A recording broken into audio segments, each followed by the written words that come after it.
नमस्कार, आज की बात में आपका स्वागत है। हर रोज हम आपको बात करते हैं चीन की सरहद पर हमारी सेना तैयार है, मुस्तैद है, डोमिनेटिंग पोजीशन में है। आज पहली बार मैं आपको लाइन ऑफ एक्चुअल कंट्रोल से इन तैयारियों की एक्चुअल तस्वीरें दिखाऊंगा। हमारे रिपोर्टर और कैमरामैन एलएसी पर पहुंच गए हैं। फॉरवर्ड बेस से हमारी फौज के बीच बर्फीली पहाड़ियों पर कड़ाके की ठंड में उन्होंने फौज की तैयारियों का जायजा लिया। वहां से जो रिपोर्ट भेजी, तैयारियों के जो वीडियो भेजे, उसे देखकर आपका हौसला बुलंद हो जाएगा, आपका सीना चौड़ा हो जाएगा, आपको अपनी फौज पर गर्व होगा और हमारे बहादुर जवानों की तैयारियां देखकर, उनका जोश और बुलंदियां देखकर चीन का दिल दहल जाएगा। इसीलिए आज रक्षा मंत्री राजनाथ सिंह ने पार्लियामेंट में कहा कि देश के लोग टेंशन फ्री रहे, अब टेंशन चीन को होनी चाहिए। और वाकई में आज बॉर्डर एरिया की जो तस्वीरें मेरे पास में हैं, जो डिटेल्स मुझे मिली हैं, वो आप देखेंगे तो आपको समझ आ जाएगा कि चीन को टेंशन क्यों होनी चाहिए। आपको पता चलेगा कि रक्षा मंत्री राजनाथ सिंह ने देश को जो भरोसा दिया, उस पर शक की रत्ती भर भी गुंजाइश नहीं है। रक्षा मंत्री ने चीन को जो चेतावनी दी है, वो वाकई में चीन के लिए खतरे का संकेत है। पहली बार मैं आपको सरहद पर सेना की तैयारियों की ऐसी तस्वीरें दिखाऊंगा जो इससे पहले कभी नहीं देखी गई।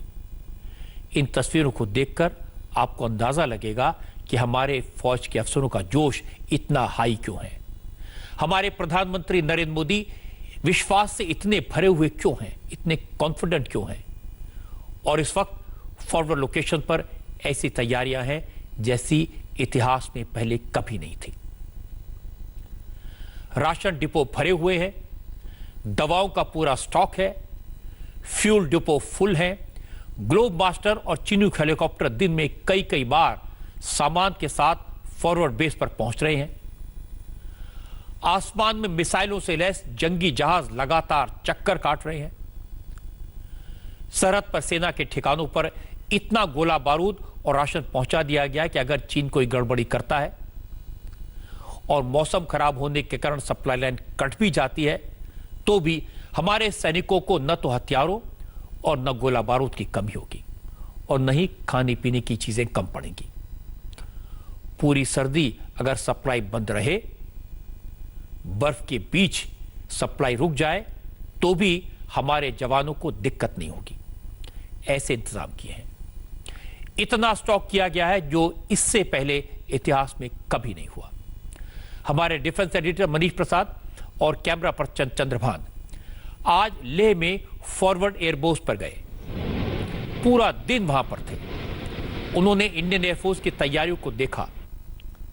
वॉर जैसी सिचुएशन के दौरान हमारे जवानों की तैयारी कैसी है, अगर जंग हो जाए तो कैसे जवाब देंगे, अगर चीन के साथ एलएसी पर लिमिटेड वॉर हुआ तो हमारे सैनिकों के लिए किस तरह के इंतजाम है, कैसी तैयारी है, उनके पास चीन को धूल जटाने के लिए कौन कौन से हथियार हैं, बर्फीले मौसम की मार से बचने के लिए, सब जीरो टेम्परेचर में रहने के लिए उनके पास किस तरह के इंतजाम हैं, किस तरह के इक्विपमेंट्स हैं, कैसी क्लोथिंग है, इसकी एक एक डिटेल मनीष प्रसाद ने भेजी है जो आपके रोंगटे खड़े कर देगी। मैंने जो तस्वीरें देखी हैं, तैयारियों की जो डिटेल पढ़ी है, सेना के अफसरों की जो बातें सुनी हैं, उसके बाद मैं यकीन से आपसे कह सकता हूं कि हमारी सेना के लिए सरकार ने कोई कसर नहीं छोड़ी। सैनिकों के लिए छोटी से छोटी चीज का बंदोबस्त किया गया है। हाई ऑल्टीट्यूड पर उनकी एक एक रिक्वायरमेंट का ख्याल रखा गया है। आप जानते हैं कि लद्दाख में इस वक्त हमारी एयरफोर्स के काफी एसेट्स पहले से एंगेज्ड हैं। फाइटर प्लेन से लेकर मिलिट्री ट्रांसपोर्ट एयरक्राफ्ट भी मौजूद हैं। पिछले कुछ दिनों से चीन अपनी सेना के कई प्रोपेगेंडा वीडियो रिलीज कर रहा था। अब चीन के वीडियो कहां शूट होते हैं, कहां एडिट होते हैं, इनके बारे में तो मैं नहीं कुछ कह सकता, लेकिन मैं इतना बता सकता हूं कि आज इंडिया टीवी पर आज की बात में आप लद्दाख में भारतीय जवानों की तैयारी की असलियत देखेंगे, एक एक तस्वीर देखेंगे जवानों के लिए किस तरह से सामान आता है, फिर इसे कैसे फॉरवर्ड पोस्ट पर पहुंचाया जाता है, इसका पूरा सीक्वेंस पहली बार आप अपनी टीवी स्क्रीन पर अभी देखेंगे। आज मनीष प्रसाद ने बताया कि सामान लाने के लिए इंडियन एयरफोर्स का स्काईलॉर्ड यानी C-17 globe master military transport aircraft लगातार एक्टिव है। फॉरवर्ड एयरबेस पर इन एयरक्राफ्ट को काफी पहले से तैनात कर दिया गया था और पिछले करीब 1-2 महीने से ये एयरक्राफ्ट सेना के लिए काफी सामान फॉरवर्ड लोकेशन पर पहुंचा चुके हैं। चूंकि अब विंटर्स की तैयारी करनी है, इसलिए लगातार सॉर्टी कर रहे हैं, उड़ान भर रहे हैं। आज जिस वक्त मनीष प्रसाद ये रिपोर्ट फाइल कर रहे थे, उसी दौरान एक ग्लोब मास्टर रनवे पर उतरा। लाइन ऑफ एक्चुअल कंट्रोल के हालात को देखते हुए लगातार लॉजिस्टिक आर्म्स एम्यूनिशंस और टैंक आर्टिलरी गन्स की सप्लाई के लिए C-17 ग्लोबमास्टर का इस्तेमाल इस समय भारतीय वायुसेना कर रही है। हम इस समय फॉरवर्ड एयरबेस पर हैं और ये स्ट्रेटेजिक एयरबेस है और इसी वजह से हम आपको इस जगह का नाम नहीं बता रहे, लेकिन ठीक सामने C-17 ग्लोबमास्टर जिसे स्काईलॉर्ड कहा जाता है, दरअसल वो अब इन फॉरवर्ड एयरबेसिस पे लगातार लैंडिंग और टेक ऑफ उनकी जारी है। ये अपने साथ करीबन 77 टन की लोड कैपेसिटी के साथ फॉरवर्ड लोकेशंस पर लगातार लैंड कर रहे हैं। यहाँ तक कि हम आपको बता दें कि जो अलग अलग लोकेशन से टैंक लेकर आए थे वो यही ग्लोब मास्टर लेके आए थे। इनका मोटो है सक्षम सबल सर्वत्र और कैपेबल पावरफुल ओमनीप्रेस, और इसी अपने वाक्य के साथ ये इस समय लगातार जो फॉरवर्ड लाइन है वहां पर सॉर्टीज कर रहे हैं। लगातार जो लॉजिस्टिक सप्लाई है वो फॉरवर्ड एयर बेसिस तक पहुंचा रहा है। भारतीय सेना ITBP के जवान उनका पूरा लोड यहां पहुंच चुका है और इसीलिए अब एक एक करके ये नीचे की तरफ उतर रहे हैं। इंडिया टीवी आपको दिखा रहा है फॉरवर्ड एयरबेस की तस्वीर, जहां पर इस समय आप देखें तो तमाम जो जवान हैं वो अपना सामान और जो बड़े बड़े लोडर्स हैं उसके जरिए इन सामानों को निकाला जाएगा।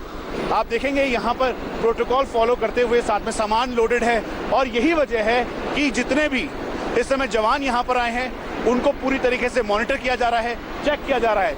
एक C-17 ट्रांसपोर्ट एयरक्राफ्ट इधर है तो वहीं दूसरा आप देखेंगे तो उधर ठीक सामने जो पूरा सामान है वो भरा पड़ा है। इसका मतलब बिल्कुल साफ है कि फॉरवर्ड लाइन तक पहुंचाने के लिए एक मेन इंपॉर्टेंट स्ट्रेटेजिक लाइफलाइन के तौर पर काम कर रहा है। इसीलिए दिन और रात इस समय फॉरवर्ड एयरबेसिस पर लगातार सॉर्टी जारी है। ग्लोब मास्टर की गर्जना आपने सुनी। आज चीन की तरफ से दावा किया कि उसने तिब्बत रीजन में अपनी आर्मी और एयरफोर्स के साथ जॉइंट वॉर एक्सरसाइज की है। हर बार की तरह इस बार भी कुछ वीडियो रिलीज किए गए, लेकिन जिस वक्त चाइनीज PLA की प्रोपेगेंडा वीडियो रिलीज कर रहा था उस दौरान हमारी आर्मी और एयरफोर्स के बीच का असली सिंक्रोनाइजेशन लद्दाख के फॉरवर्ड बेस पर देखने को मिला। आसमान में फाइटर प्लेन सर्विलांस कर रहा था और नीचे ट्रांसपोर्ट प्लेन के जरिए हथियार और दूसरे साजो सामान निकाले जा रहे थे।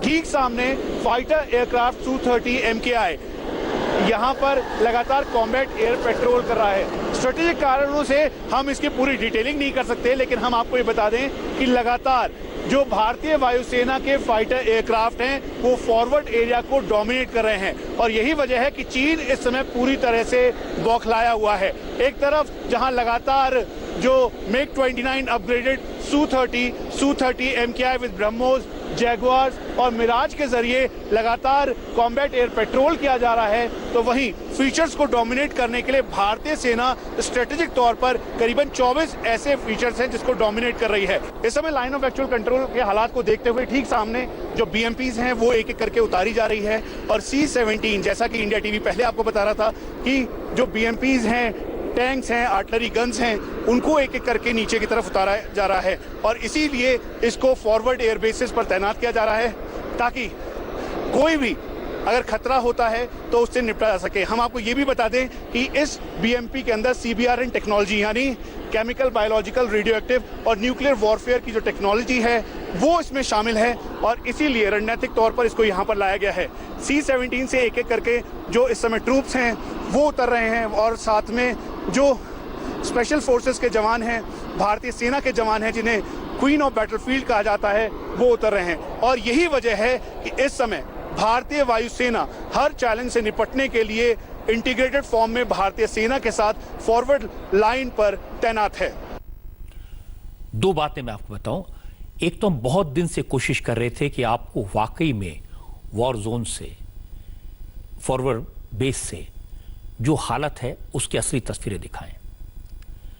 और दूसरी बात यह कि मनीष प्रसाद के पास बहुत सारी जानकारी है, लेकिन स्ट्रेटेजिक जानकारी शेयर नहीं करेंगे। जो जरूरी जानकारी है सिर्फ वही आपके साथ मैं शेयर करूंगा। असल में लेह और लद्दाख में जो तैयारियां हो रही हैं वो सिर्फ फिलहाल तैनात जवानों की संख्या को ध्यान में रखकर नहीं हो रही। तैयारी ऐसी है, अगर जरूरत पड़ी, चीन ने आंख दिखाई, गड़बड़ की, तो सैनिकों की तैनाती बढ़ानी पड़ेगी। कई गुना सैनिकों को फॉरवर्ड लोकेशन पर भेजा जा सकता है। ऐसे हालात में भी हथियारों, राशन और टेंट की कमी नहीं होगी। ऐसी तैयारियां हैं। मेजर जनरल अरविंद कपूर ने कहा कि सर्दी के मौसम में अगर और भी ट्रूप्स आती हैं तो चिंता की कोई बात नहीं है। उनके लिए भी हर तरह के इंतजाम है, किसी तरह की कोई कमी नहीं होगी। तो आज की तारीख में यहाँ पर जो भी ऑफिसर, जेसीओ या जवान है वो ईस्टर्न लद्दाख के मौसम और मुश्किलों से वाकफियत है। और क्योंकि वो यहाँ के मौसम और मुश्किलों से वाकफियत है, वो डरता नहीं। हमारे सिस्टम्स इतने अच्छे हो चुके हैं कि आज कई फॉरेन कंट्रीज हमारे सिस्टम्स को अपना चुकी हैं या अपनाने की कोशिश में हैं। लद्दाख जैसी जगह में operational logistics fire and fury core के लिए बहुत मायना रखता है और पिछले 20 साल में हम इसको मास्टर कर चुके हैं।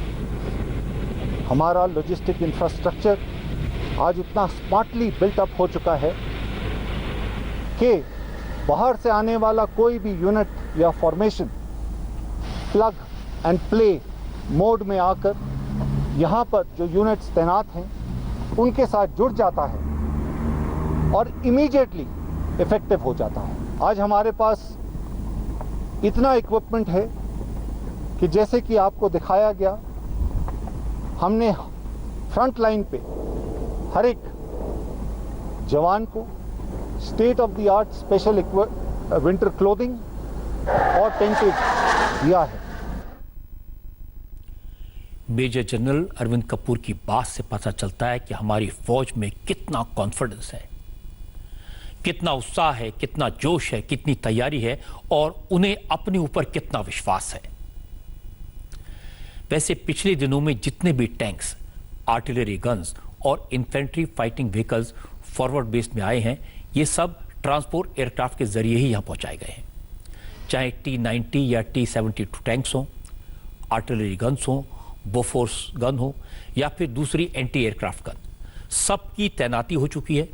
जिन इलाकों में चाइनीज फौज का मूवमेंट देखा जा रहा है, दुश्मन की पोजीशन के हिसाब से जो स्ट्रेटेजिक जगहें हैं, ऐसे हर फॉरवर्ड पोस्ट पर हमारी फौज के हथियार, गोला बारूद हमले का जवाब देने के लिए तैयार है।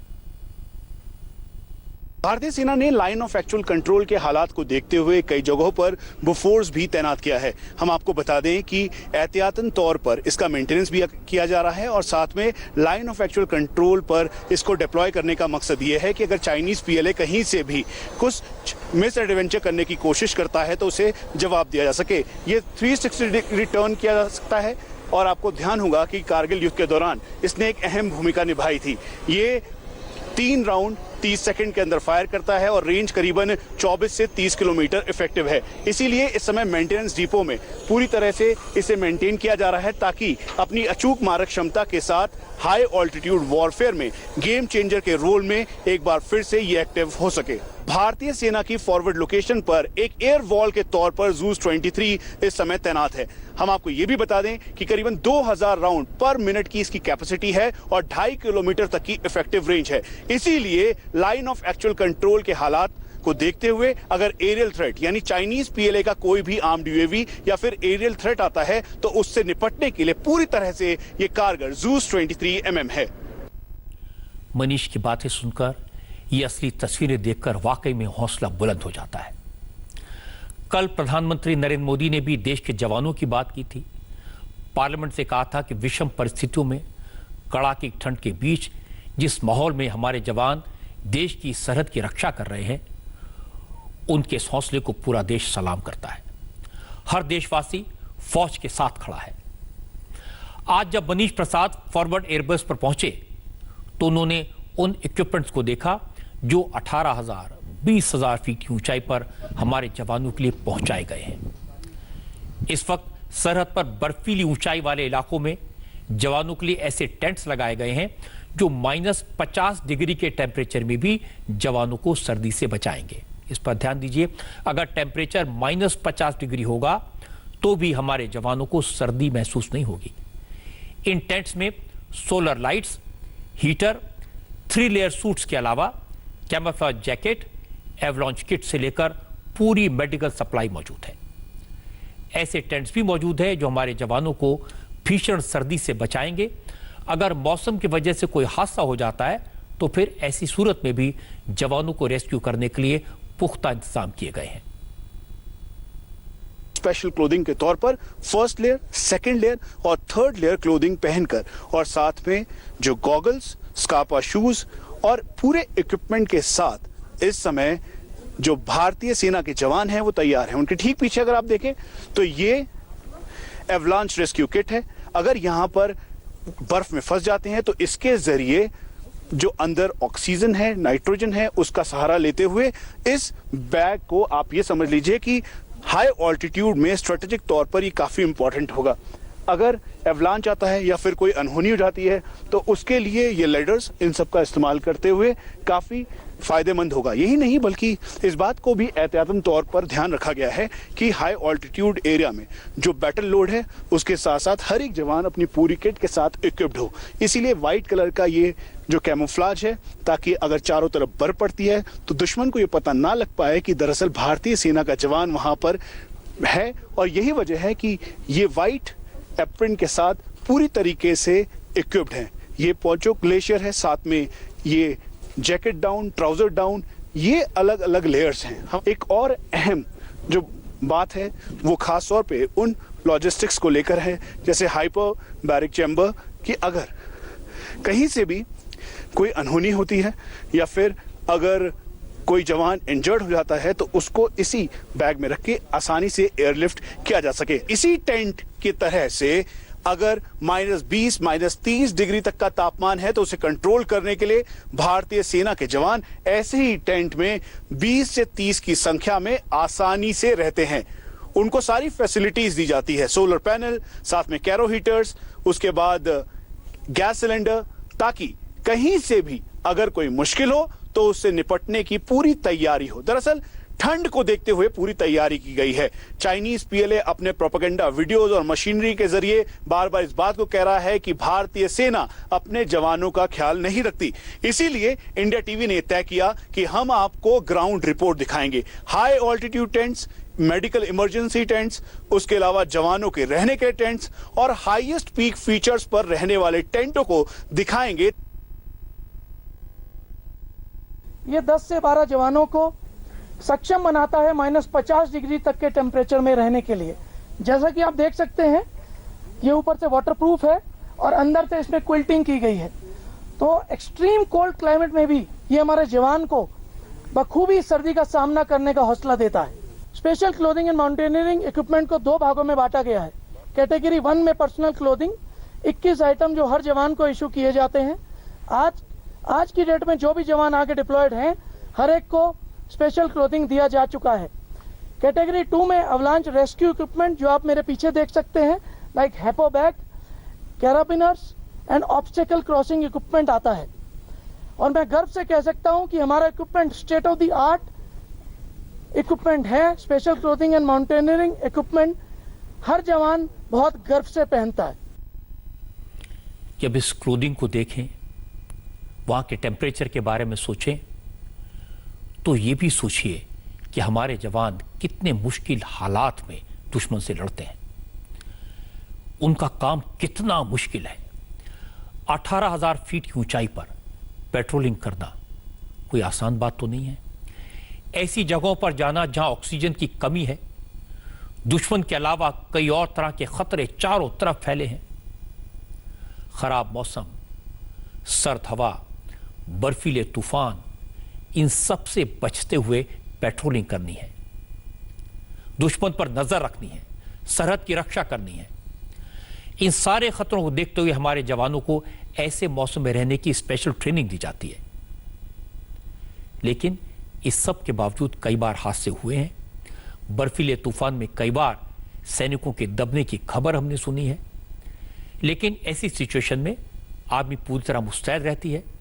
रेस्क्यू ऑपरेशन के लिए आर्मी के स्पेशल हेलीकॉप्टर्स और एयर एम्बुलेंस 24 घंटे एक्टिव है। मनीष प्रसाद ने बताया कि इस काम के लिए चिनूक हेलीकॉप्टर्स अलर्ट मोड में 24 घंटे रहते हैं। रसद पहुंचाने से लेकर मेडिकल इमरजेंसी तक और डॉक्टर्स की टीम को फॉरवर्ड पोस्ट पर भेजने में चिनूक हेलीकॉप्टर का इस्तेमाल बखूबी होता है। हम आपको बता दें कि चुमार से लेकर दौलत बेग ओल्डी तक जो इस समय एरिया डोमिनेंस है, उसमें चिनूक की एक अहम भूमिका है। रेकी के साथ साथ जो एरिया मैपिंग के लिए चिनूक का इस्तेमाल किया जा रहा है और उसके साथ जो रसद सप्लाई है जो कि सबसे ज्यादा इंपॉर्टेंट है, उसके लिए किया जा रहा है। फॉरवर्ड लाइन पर यानी लाइन ऑफ एक्चुअल कंट्रोल के हालात को देखते हुए जो मेन टॉप मोस्ट रिजेस हैं यानी हाई ऑल्टीट्यूड एरियाज जहां पे हाइट 18,000 से 19,000 फीट की है, वहां तक ये राशन पहुंचाएंगे। अगर कैजुअलिटी इवैक्यूएशन होता है तो उसे इवैक्यूएट करेंगे। अगर किसी की तबीयत ठीक नहीं है तो फर्स्ट एड के तौर पर डॉक्टर्स को ले जाकर वहां तक पहुंचाएंगे। लेकिन लाइन ऑफ एक्चुअल कंट्रोल यानी भारत चीन के हालात को देखते हुए स्ट्रेटेजिक रोल में इस समय Chinook helicopter forward air base से फॉरवर्ड लोकेशन तक जाने के लिए पूरी तरह से तैयार है और यही भारतीय वायुसेना और सेना की इंटीग्रेटेड पावर है।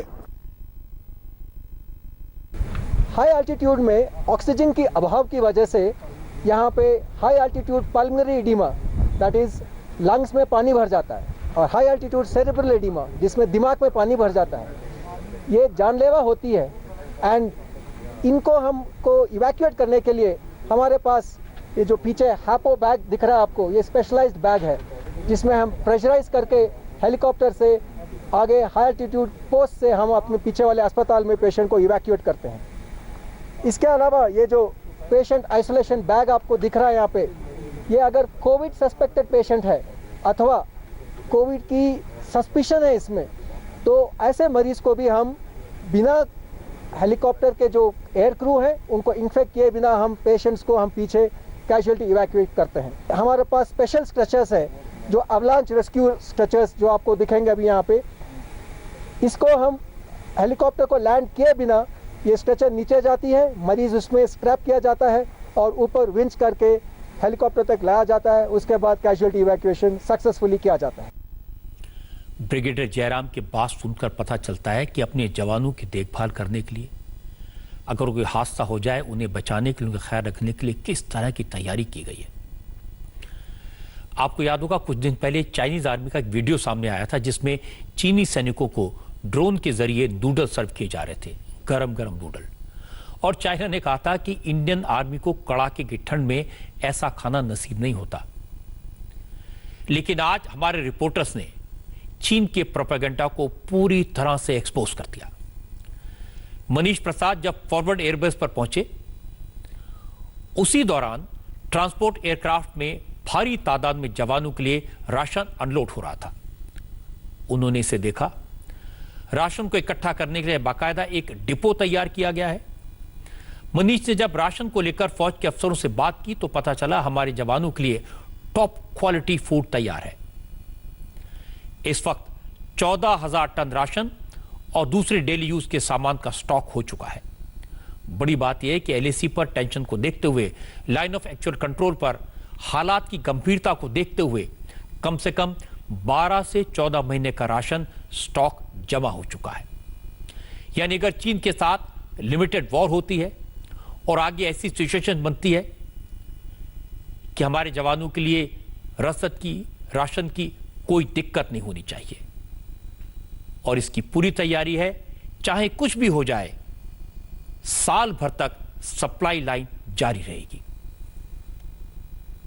प्रधानमंत्री नरेंद्र मोदी ने इस बात को साफ तौर पे कहा था कि जो लाइन ऑफ एक्चुअल कंट्रोल पर जो जवान हैं उनके लिए पूरा देश एकजुट होकर खड़ा है और इसीलिए आर्म्स और एम्युनिशंस की लगातार सप्लाई की जा रही है। हम आपको ठीक सामने दिखाएं तो ये आर्कटिक टेंट है। इस टेंट के साथ अगर वेदर डिप भी होता है तो ये निपटने के लिए पूरी तरह से सक्षम है। वहीं दूसरी तरफ पानी, साथ में जो लैंप्स हैं, कन्वर्टर लैंप्स, उनको यहां पर रखा गया है। 826 किलोमीटर के लाइन ऑफ एक्चुअल कंट्रोल के हर एक लोकेशंस पर जो ट्रूप डिप्लॉयड हैं उनके लिए राशन के तौर पर स्पेशल राशन के साथ साथ इस बात का ध्यान रखा जा रहा है कि उनको सब कुछ मुहैया हो सके। इसीलिए हम इस समय राशन डिपो में हैं जहां पर चाहे घी हो या फिर खाने का सामान, उसके अलावा क्योंकि मौसम ऐसा है इसलिए डिहाइड्रेटेड पोटैटोज या फिर उसके बाद जो बाकी सामान है उसको भी टिंड और केंड के तौर पर यहाँ पर पूरी तैयारी के साथ रखा गया है। यहाँ तक कि मील रेडी टू ईट, उसके साथ साथ जो बाकी सामान है उसको भी यहाँ पर रखा गया है। हम आपको ये भी बता दें कि दरअसल इसी वजह से बार बार इस बात को कहा जा रहा था कि भारतीय सेना के पास जो राशन है वो पूरी तरीके से इक्विप्ड है। आप इधर भी देखेंगे तो इस बात का भी ध्यान रखा गया कि हाई ऑल्टीट्यूड में जो बेसिक रिक्वायरमेंट है दरअसल वो पूरी हो। और ठीक सामने जो ये कैरेट है डिहाइड्रेटेड, ताकि जो जवानों को पौष्टिक आहार के साथ साथ, क्योंकि हाई ऑल्टीट्यूड में है, कोई दिक्कत ना हो, वो मिल सके। मिक्स वेजिटेबल्स हैं, पूरी तैयारी के साथ गोडाउन भरा हुआ है, मील रेडी टू ईट है, उसके अलावा जो बाकी तमाम राशन है वो मौजूद है। और अब एक एक करके इस ट्रक में लोड कर इसको यहाँ से फॉरवर्ड लोकेशंस पर और दूसरी यूनिटों में भेजा जा रहा है ताकि जवान और राशन जो इस समय जवान डिप्लॉयड हैं उन पे राशन की कमी ना हो सके। हम बहुत ही आला दर्जे का राशन प्रोक्योर करते हैं ताकि जो जवान मुश्किल टेरेन में हाई एल्टीट्यूड एरिया में डिप्लॉयड हैं उनको high nutrition ration, high calorific ration प्राप्त इशू किया जा सके। मैं आपको यह भी बताना चाहूंगा कि इस राशन का स्केल हर सिपाही के लिए बराबर है, चाहे उसने कोई भी रैंक पहना हो। साथ ही साथ आपको यह भी यकीन दिलाना चाहेंगे कि आज की तारीख में जितनी फौज लद्दाख सेक्टर में डिप्लॉयड है उसकी जरूरत का सारा साजो सामान, सारा राशन हम रिसीव कर चुके हैं और स्टॉक कर चुके हैं। आपने हमारे गोडाउन देखे हैं जो पूरी तरह भर चुके हैं। साथ ही मैं आप लोगों को यह भी बताना चाहूंगा कि हमारी आर्मी की सप्लाई चेन यहाँ की लोकल प्रोड्यूस के साथ बिल्कुल जुड़ी हुई है ताकि यहाँ के लोकल फार्मर्स की प्रोड्यूस हम खरीद सकें और यहाँ की लोकल इकोनॉमी को भी उठा सकें। जैसा कि आर्मी के अफसर बता रहे हैं, राशन की सप्लाई को लेकर सेना लोकल्स को भी सपोर्ट करती है, उनसे भी सामान खरीदा जाता है और इस सामान को लेकर बड़े बड़े आर्मी के व्हीकल्स, आर्मी के ट्रक्स बेस तक पहुंचते हैं। पूरा का पूरा कॉन्वॉय एक साथ मूव करता है, लेकिन इन ट्रक्स का काम सिर्फ इतना नहीं है। आपको याद होगा कुछ दिन पहले लेह में 10,000 जवानों की एडिशनल तैनाती की गई है। चुशुल हो, गलवान के पेट्रोलिंग पॉइंट्स हो या फिर पैगोंग झील से लेकर डेप्सोंग वैली की चौकियां हो, इन सारी जगहों पर जवानों को डिप्लॉय किया गया है और यह तैनाती भी इन बड़े बड़े ट्रक्स के जरिए ही मुमकिन हो सकी। वैसे कई बार ये ट्रक्स बेस और डिपो पर मौजूद सामान को अग्रिम चौकियों पर, फॉरवर्ड बेस पर पहुंचाने का काम भी करते हैं। हालांकि अगर सामान को जल्दी भेजना है, इमरजेंसी है, तो फिर इसके लिए ट्रांसपोर्ट हेलीकॉप्टर डिप्लॉय किए जाते हैं। आमतौर पर ऊंचाई वाले इलाकों में सर्दियों के दौरान कम सैनिकों की तैनाती होती है। यह हमेशा ऐसा होता रहा है। राशन और कपड़ों का इंतजाम उनके लिए 3-4 महीने के लिए किया जाता है। लेकिन इस बार आर्मी और एयरफोर्स ने मिलकर ऑपरेशन 365 को अंजाम दिया।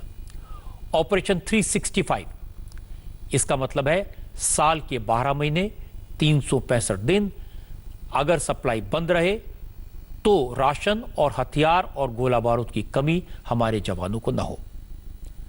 इस वक्त लेह लद्दाख में करीब 45,000 से ज्यादा जवान तैनात हैं और भविष्य में अगर संख्या बढ़ी और जवानों को सरहद पर भेजा जाता है तो भी राशन की, टेंट की, गोला बारूद की 14 महीने तक कोई कमी न हो, इसके हिसाब से पूरी तैयारी की गई है।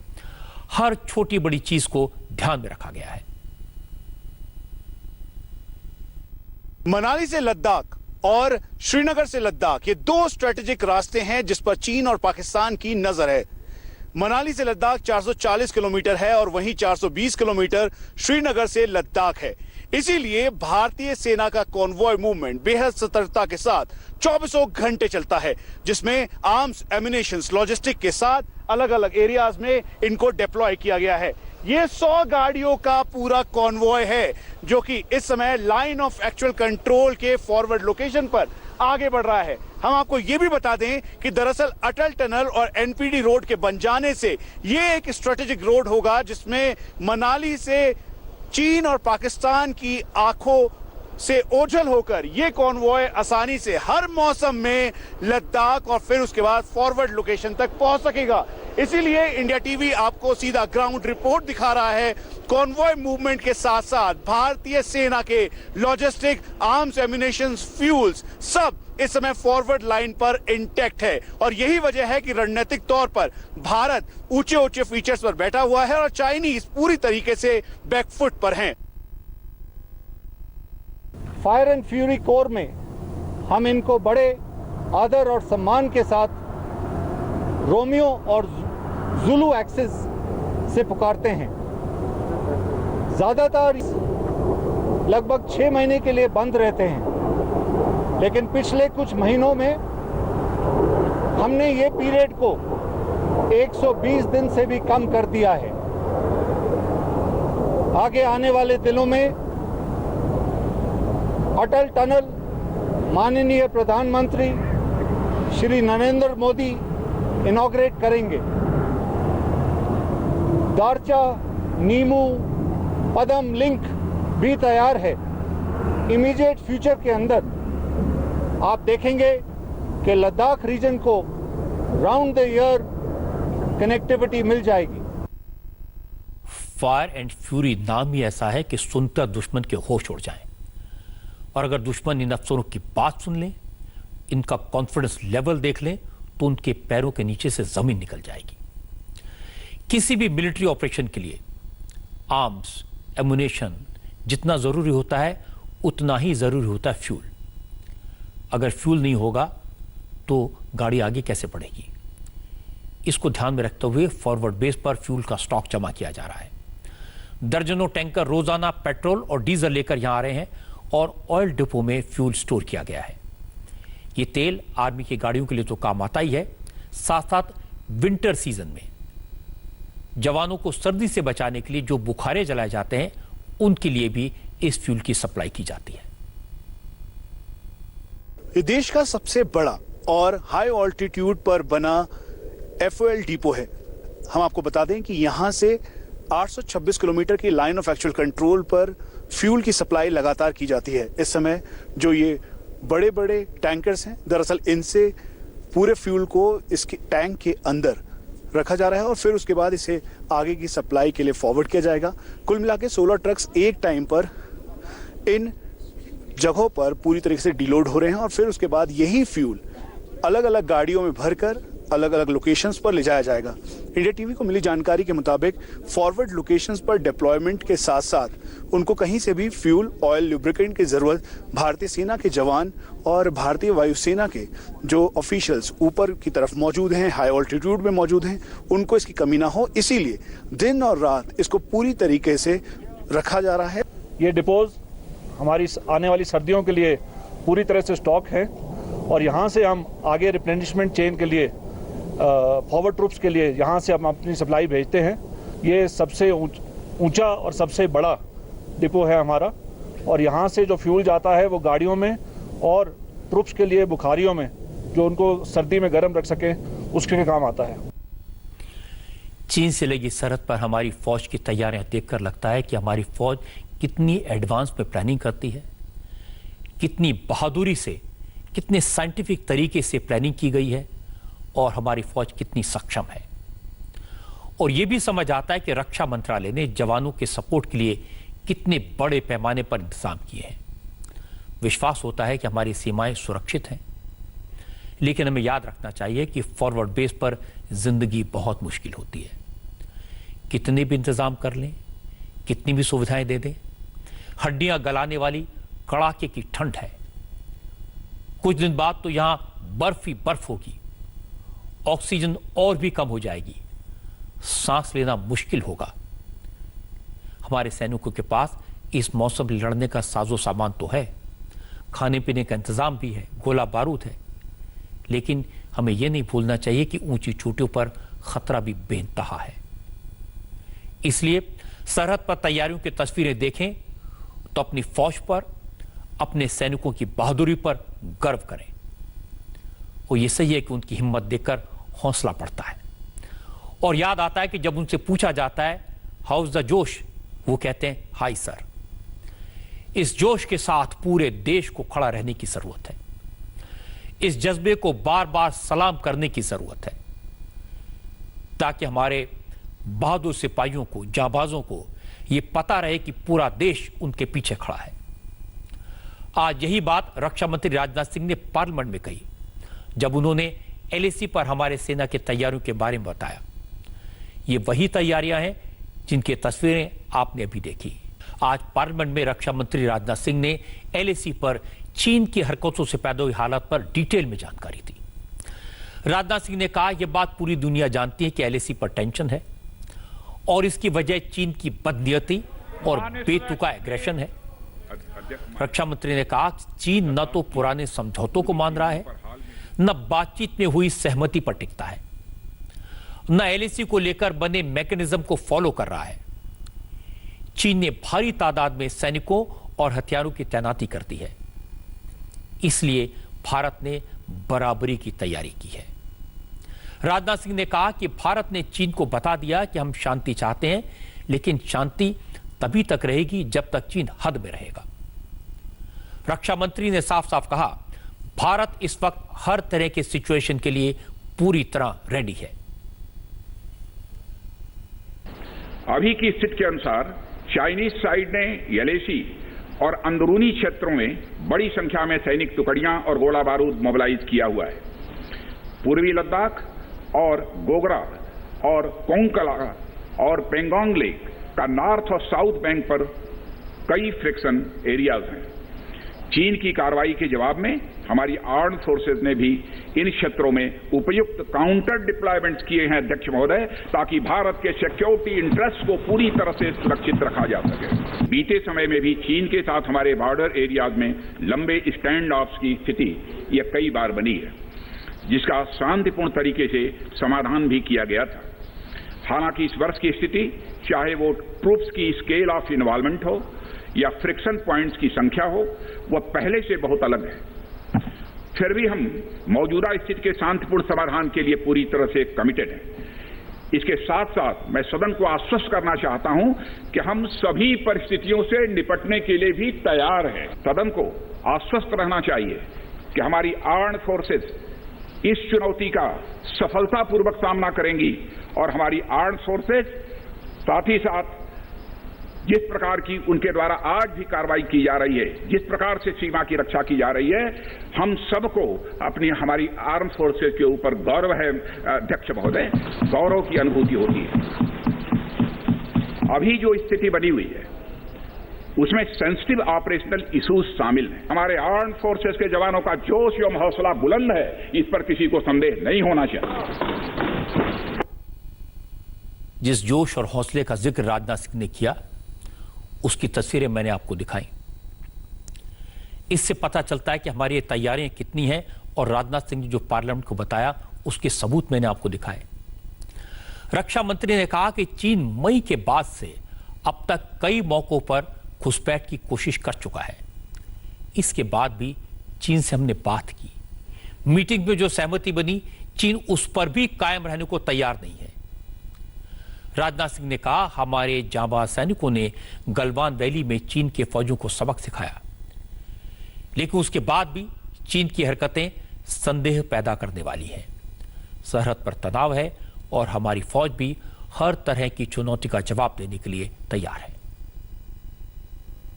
अप्रैल माह से ईस्टर्न लद्दाख की सीमा पर चाइना की सेनाओं की संख्या तथा उनके आर्मामेंट्स में काफी वृद्धि देखी गई है। मई महीने के प्रारंभ में चाइना ने गलवान घाटी क्षेत्र में हमारी ट्रूप्स के नॉर्मल ट्रेडिशनल पेट्रोलिंग पैटर्न में व्यवधान शुरू किया, जिसके कारण फेस ऑफ की स्थिति उत्पन्न हुई। ग्राउंड कमांडर्स द्वारा इस समस्या को सुलझाने के लिए विभिन्न समझौतों तथा प्रोटोकॉल के तहत वार्ता की जा रही थी। इसी बीच मई महीने के मध्य में चाइना द्वारा वेस्टर्न सेक्टर में कई स्थानों पर एलएसी पर ट्रांसग्रेशन करने की कोशिश की गई। इसमें कोंगकाला, गोगरा एंड पेंगोंग लेक का नॉर्थ बैंक शामिल है। इन कोशिशों को हमारी सेनाओं ने समय पर देख लिया तथा उसके लिए आवश्यक जवाबी कार्रवाई भी की है। एलएसी के ऊपर फ्रिक्शन बढ़ता हुआ देखकर दोनों तरफ के सैन्य कमांडरों ने 6 जून 2020 को मीटिंग की तथा इस बात पर सहमत बनी कि रेसिप्रोकल एक्शंस के द्वारा डिसएंगेजमेंट किया जाए। दोनों पक्ष इस बात पर भी सहमत हुए कि एलएसी को माना जाएगा तथा कोई ऐसी कार्रवाई नहीं की जाएगी जिससे स्टेटस को बदले। किंतु इस सहमति के वायलेशन में चीन द्वारा एक वायलेंट फेस ऑफ की स्थिति 15 जून को गलवान में क्रिएट की गई। हमारे बहादुर सिपाहियों ने, हमारे बहादुर सेना के जवानों ने अपनी जान का बलिदान दिया और साथ ही चीनी पक्ष को भी भारी क्षति पहुंचाई है अध्यक्ष महोदय, और अपनी सीमा की सुरक्षा में वह कामयाब रहे। इस पूरी अवधि के दौरान हमारे बहादुर जवानों ने जहां संयम की जरूरत थी वहां संयम रखा तथा जहां शौर्य की जरूरत थी वहां शौर्य प्रदर्शित किया है अध्यक्ष महोदय। राजनाथ सिंह ने 90 तुले शब्दों में आज पार्लियामेंट में जो कुछ कहा उसका मतलब समझने की जरूरत है। चीन लगातार आंखें दिखा रहा है, हमलावर की मुद्रा में है। एलएसी को लेकर अब तक तो परंपरा रही या जो मैकेनिज्म बना, जो समझाते हुए चीन उसका पालन नहीं कर रहा। चीन ने सरहद पर फौज की तैयारी की है, भारी मात्रा में हथियार और गोला बारूद जमा किए हैं।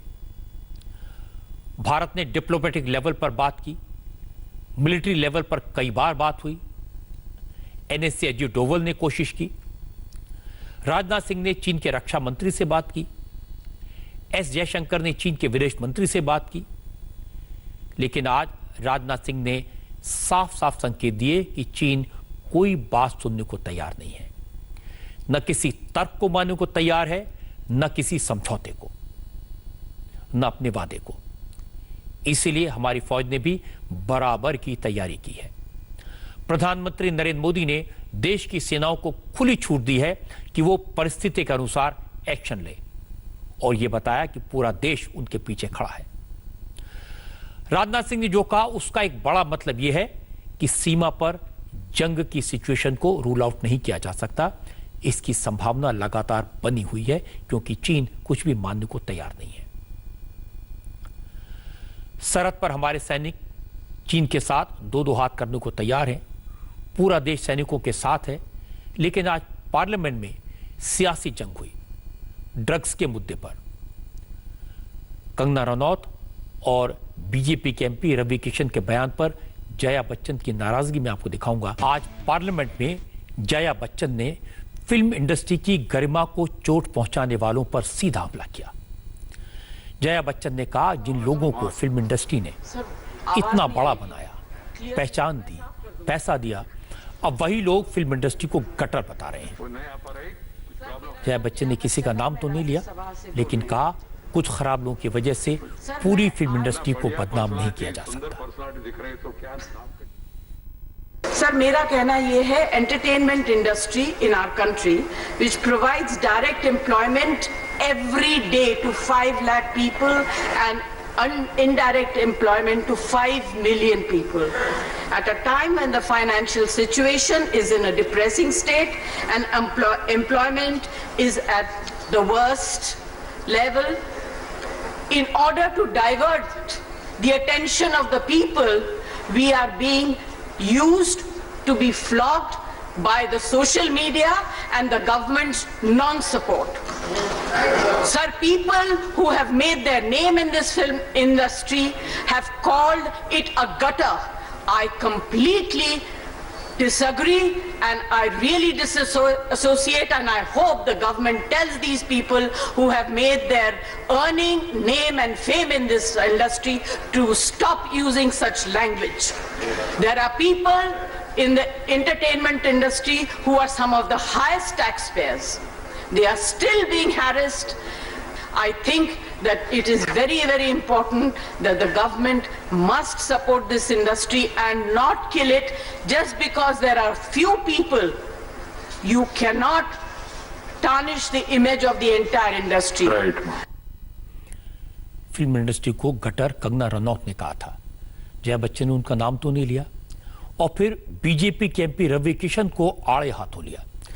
रवि किशन ने कल लोकसभा में मुंबई फिल्म इंडस्ट्री में ड्रग्स का मुद्दा उठाया था, तो आज जया बच्चन ने कहा कि लोग जिस थाली में खाते हैं उसी में छेद करते हैं।